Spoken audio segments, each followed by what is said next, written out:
Asset manager knows the numbers and sits at a desk. Property management company does the work and is not as good at numbers. This causes friction and stereotypes stink. How can asset manager and management company work better together? I would say, and this is a great question, Jason, because we're working on setting this up for ourselves this year now, which is that we are getting ready for budget season. And budget season is a great opportunity for everybody to sit down together, preferably in person, but it can be done virtually.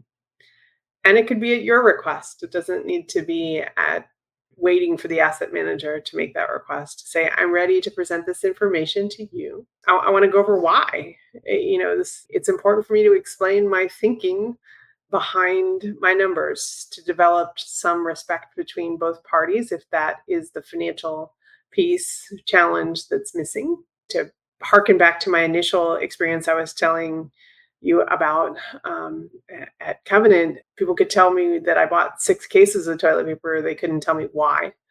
They were over budget for those 6 cases of toilet paper. But if I talked to the on-site team, I could quickly figure out that it was COVID and we needed toilet paper. And You're going to get anytime soon. right. And so we were panic buying and it was appropriate. So the why goes a long way.